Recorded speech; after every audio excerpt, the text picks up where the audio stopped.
ምን የሚፈጠር ይመስላችኋል?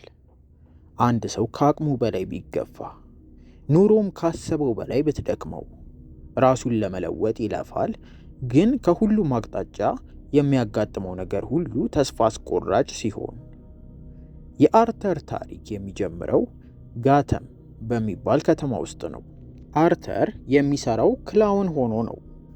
ምንም እንኳን ህይወት የምታስደስት ባትሆንም እንኳ ስራውን ለመስራት ግዴታ መሳቅ ስላለበት የውሸት ፈገግታ እያሳየ ነው የሚሰራው። አንድ ቀን መንገድ ላይ ምልክት እያውለበለበ በሚሰራበት ጊዜ የሰፈር ዱርዬዎች ምልክቱን ሰርቀው መሮጥ ይጀምራሉ። አርተርም ተከተሏቸው ያዙልኝ በማለት ማባረር ይጀምራል። ልጆቹም ጋር ደረስኩባቸው ሲል ከጎን ተደብቀው በያዙት ማስታወቂያ ፊቱን ለጥፈው ይዘርሩታል። ከዚያም እየተረባረቡ መምታት ይጀምራሉ። ደብድበውም ብቻውን ትተውት ይጠፋሉ። እንደምናየው ከሆነ አርተር የሆነ በሽታ አለበት። ሳቁን መቆጣጠር የማያስችል አይነት በሽታ። የህመም ስሜት ውስጥም እንኳን ቢሆን ሳቁን መቆጣጠር አይችልም። የሆነ ቀን በባስ ውስጥ እየሄደ እያለ ይኸው በሽታው ተነስቶበት ያለ መቆጣጠር መሳቅ ይጀምራል። በዚህ ጊዜ ከፊቱ የተቀመጠችው ሴትዮም በእሷ የሚስቅ መስሏት ስታየው የሆነ ወረቀት ይሰጣታል። ያም ወረቀት የሚለው በሽታ ስላለበት እንደሚስቅ እንጂ በሰው ላይ እያፌዘ እንዳልሆነ ነው። አርተርም ቤት እንደደረሰ እንደምናየው ጠባብ የሆነች ቤት ውስጥ ከእናቱ ጋር ነው የሚኖረው። ከእናቱም ጋር የሚከታተሉት የቲቪ ፕሮግራም አለ። እሱ ሲጀምርም ሁለቱም አልጋው ላይ ቁጭ ብለው ይመለከታሉ። በዚያን ጊዜ አርተር በምናቡ ዓለም ውስጥ ሆኖ መሪ ከሚባለው የፕሮግራሙ መሪ ጋር እያወራና እየተቃቀፈ እንደሆነ ያስባል። በቀጣይ ቀንም የሥራ ባልደረባው የደረሰበትን አደጋ ስለሰማ ራሱን እንዲከላከልበት በሚል ሽጉጥ በወረቀት ጠቅልሎ ይሰጠዋል። በዛው ቀን አርተር ወደ ቤቱ ወደሚወስደው ሊፍት ሲገባም ሶፊ የምትባለው ጎረቤቱ አብረው ትገባና ከአርተር ጋር ማውራት ትጀምራለች። በቀጣይ ቀንም አርተር ሶፊ ልጇን ወደ ትምህርት ቤት ልታስገባ ስትል በሩቅ ሆኖ ያያታል። ቤትም ከደረሰ በኋላ ሶፊ በሩን ታንኳኳና ቅድም ስትከታተለኝ እንደነበር አይቼሃለሁ፣ የምትፈልገው ነገር ካለ ለምን በቅርብ መታ አትጠይቀኝም ትለዋለች። አርተርም እንደዛ ካልሽማ ይልና በቀጣይ ሳምንት ኮሜዲ የማቀርብበት ሾው አለ እንድትመጪ ብሎ ይጋብዛታል። አርተር በስራ ቦታው ሆኖ ልጆቹን እያጫወተ እያለ ያላሰበው ነገር ያጋጥመዋል። ጓደኛው የሰጠው የነበረው ሽጉጥ እየዘለለ እያለ ይወድቃል። ያንንም እየተደናበረ ለማንሳት ይሞክራል። ግን ልጆቹ መሳሪያውን አይተው ስለነበረ መጫወታቸውን አቁመው ሁሉም ደንግጠው ያዩታል። በዚህም ምክንያት አርተር ከስራው ይባረራል።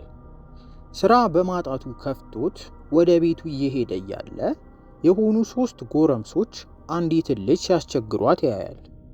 ግን እንዳላየ ለማስመሰል ቢሞክርም በሽታው ተነስቶበት እየተንፈራፈረ መሳቅ ይጀምራል። በዚያም ጊዜ ጎረምሶቹ ትኩረታቸውን ወደ እሱ ያዞሩና ለምንድን ነው የምትስቀው?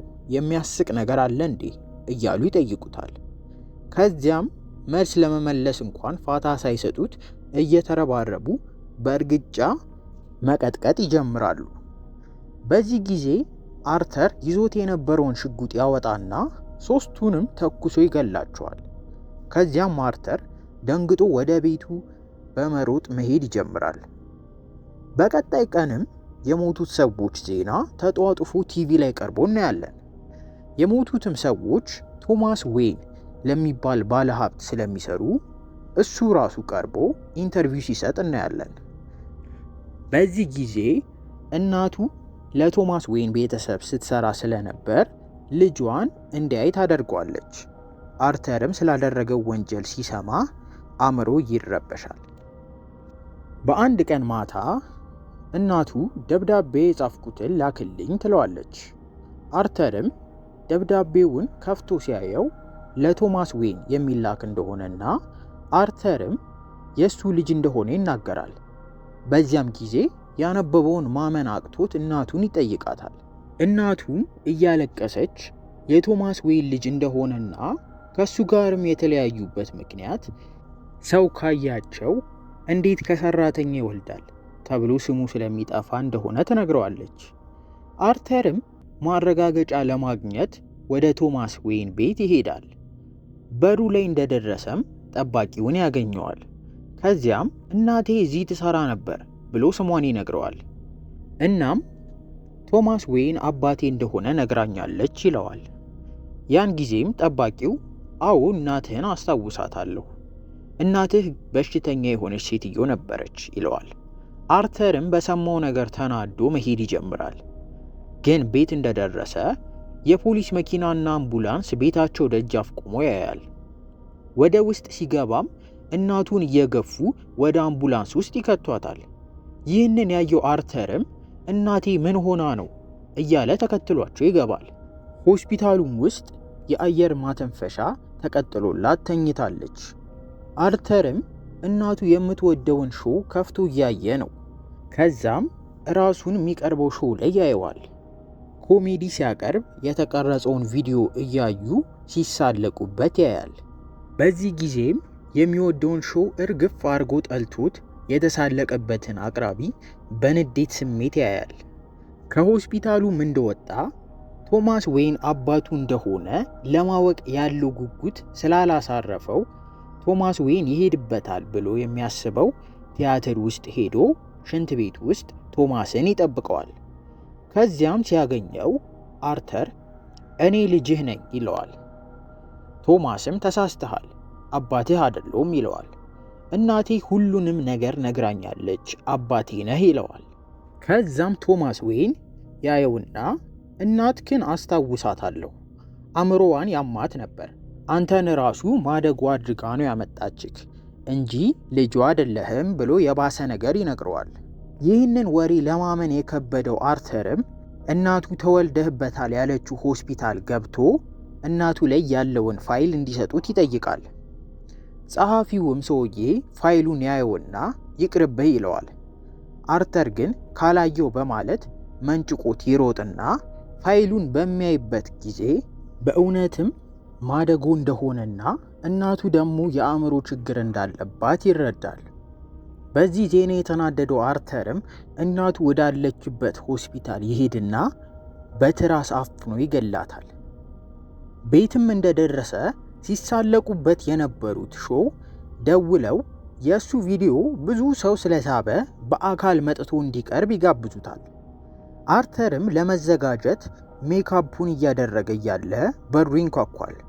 የሥራ ባልደረቦቹም የእናቱን መሞት ስለሰሙ ለማጽናናት ይገናኙታል። ከዚያም ሽጉጡን ሰጥቶት የነበረው ጓደኛው ስለፈጸመው ወንጀል ለፖሊስ ሊናገርበት እንደነበር ስለሰማ በበቀል ስሜት ውስጥ ሆኖ ከጀርባው ደብቆ በያዘው ቢላ አንገቱን ወግቶ ከግንብ ጋር እያጋጨ ይገለዋል። ከዚያም ፊቱ ነጭ ቀለም ተቀብቶ ቀይ ሱፍ አድርጎ መንገድ ላይ እየጨፈረ ወደ ኢንተርቪው ቦታ ይሄዳል። በመንገድ መሃል ግን የሞቱትን ሰዎች ጉዳይ ሲመረምሩ የነበሩ ዲቴክቲቮች አግኝተውት አርተርን ለማውራት ሲሞክሩ አርተር መሮጥ ይጀምራል። እነሱም እያባረሩት ባቡር መንገድ ውስጥ ይገባል። ግን ከዛ ቦታ ላይ የነዛን የሀብታም ልጆች መሞት የሚደግፉ ሰዎች የክላውን ማስክ አድርገው ስለነበር ከእነሱ ጋር ተቀላቅሎባቸው ያመልጣል። ኢንተርቪው ቦታ ከመሪ ጋር እያወራ አርተር ስለገደላቸው ሰዎች ቲቪ ላይ መናዘዝ ይጀምራል። ተናግሮም እንደጨረሰ ሽጉጡን አውጥቶ አቅራቢውን መሪን ተኩሶ ይገለዋል። ይህን በቲቪ ያየው ህዝብም በሀብታሞቹ ቡድን ጭቆና ተማረው ስለነበር አርተርን ደግፈው ትልቅ አመጽ ያስነሳሉ።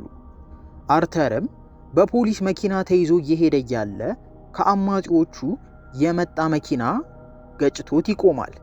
ከዚያም አርተርን አውጥተውት ከበውት በድጋፍ እየጮሁ አርተርም በህዝቡ መካከል በድል ስሜት እጁን አውጥቶ እያየን ታሪካችን በዚሁ ያበቃል።